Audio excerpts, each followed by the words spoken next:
गुरुवर श्री विद्यासागर जी महाराज की, आचार्य श्री समय सागर जी महाराज की। जय बोलिए साक्षात विराजमान अरहम ध्यान योग प्रणेता मुनिवर श्री प्रणम्य सागर जी महामुनिराज की, मुनि संग की। नमोस्तु गुरुवर नमोस्तु। दशलक्षण पर्व का यह महान दिन, जब आप उत्तम क्षमा, मार्दव, आर्जव, शौच, सत्य, संयम की यात्रा करने के उपरांत आज उत्तम तप के दिवस यहाँ पर तप धर्म की महिमा सुनने के लिए बैठे हैं। तप का मतलब होता है हम अपनी शारीरिक और मानसिक क्षमताओं को मजबूत बनाएं। तप का मतलब होता है हम अपनी आत्म शुद्धि करें। तप का अर्थ होता है हम अपने अंदर सहिष्णुता का भाव लाएं। तप का अर्थ होता है कि हमारे सामने जिस तरह का भी परिवेश हो, परिस्थितियां हों, उनसे हम डट कर के अपना सामना कर सकें। ये क्षमताएं अगर आती हैं तो ये तप के माध्यम से आती हैं। कोई भी व्यक्ति किसी भी परिस्थिति का जब मुकाबला करता है तो उसके अंदर एक तप की अपनी एक आत्म शक्ति होती है। तप करने से ही वह आत्म शक्ति बढ़ती चली जाती है। जैसे आप देखते हैं कि पानी होता है, उसको अग्नि का संपर्क मिलता है तो वह बाष्प के रूप में बहुत दूर तक चला जाता है। ऐसे ही हर मनुष्य के जीवन की अपनी एक साधना जब चल रही होती है तो वह मनुष्य को ऊपर उठाती हुई चली जाती है।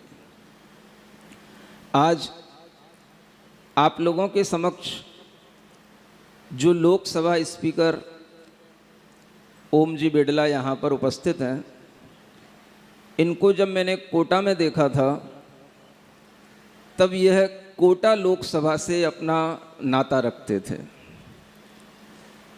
और इतने सालों के बाद जब आज यहाँ देख रहा हूँ तो अब ये भारत की लोकसभा से अपना नाता रखते हैं।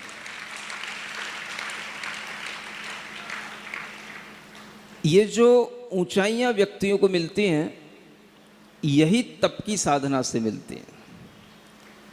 तप का मतलब है कि एकाग्रता से एक मार्ग पर आगे बढ़ते चले जाना।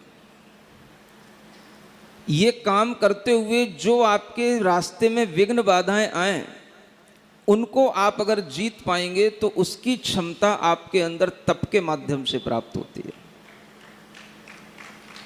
आप लोग उपवास करते हैं, ऊनोदर करते हैं, रस परित्याग करते हैं, अनेक तरह के काय क्लेश भी करते हैं। ये सारे तप आपकी शारीरिक क्षमता को बढ़ाने के लिए होते हैं। अगर आपने उपवास, ऊनोदर, रस परित्याग से अपने शरीर की क्षमता बढ़ा ली है तो इसका अर्थ होता है कि कभी अगर आपको भोजन न मिल पाए, कभी आपको कोई रसास्वादन करने वाला मिष्ट भोजन न मिल पाए, तो भी आप विचलित न हो और आप उस कार्य में लगे रहें जो कार्य आपको करना है। ये क्षमता हमारे अंदर आए, इसलिए उपवास आदि तपों का प्रावधान इस तप धर्म के माध्यम से आपको करके बताया जाता है।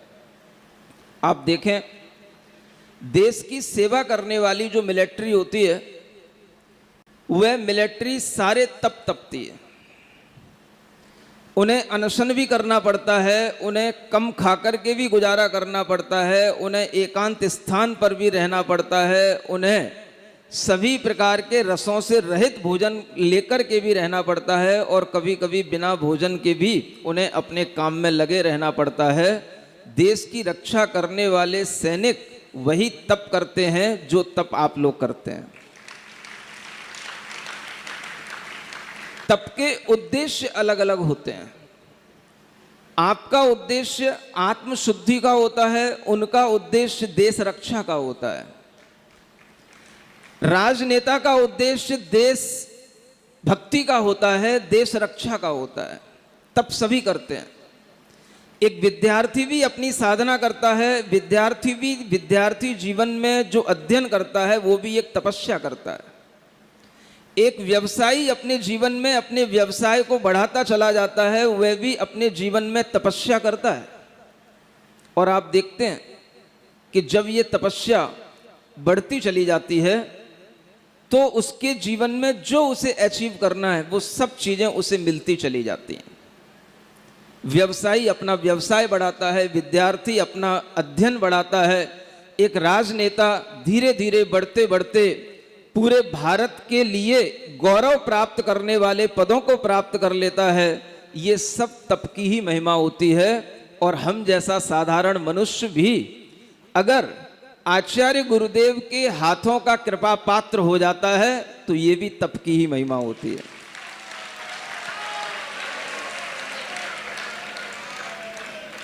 तप के माध्यम से जैसे जैसे आपकी क्षमताएं बढ़ेंगी, आपकी ऊंचाइयां अपने आप बढ़ती चली जाएंगी।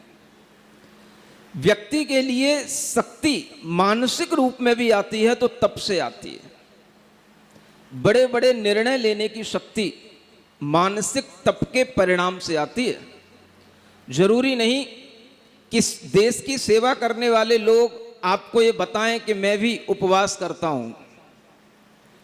उनकी सेवा अपने तरह से चलती है और उनके उपवास भी समय समय पर कई बार हो जाते हैं। जब बड़ी बड़ी रैलियां चलती हैं, जब बड़े बड़े कार्यक्रम होते हैं तो उन्हें भी कब कहां पर क्या मिलता है इसकी परवाह नहीं करते। उन्हें परवाह इस बात की रहती है कि हमें किस सभा में जाना है और क्या वहां पर हमें अपनी बात कहनी है। और वह अनेक तरह से इस तरह की मेहनत करते हुए भी ये सब जो क्षमता अपने अंदर अर्जित करते हैं, ये उसी तरह के तपों का प्रभाव होता है। जो तप आप यहाँ पर अपनी आत्म शांति के लिए कर रहे हैं, वह तप देश की शांति के लिए करते हैं। कितनी बड़ी देश के लिए उपलब्धि हुई थी जब आपका अध्यक्ष पद पर मनोनीत होने का जब आपको सौभाग्य मिला, और जिसको हम कहते हैं भारत और कश्मीर की लड़ाई, उस लड़ाई को सॉल्व करने का अगर किसी के लिए हाथ था तो आप ओम बिड़ला जी का था।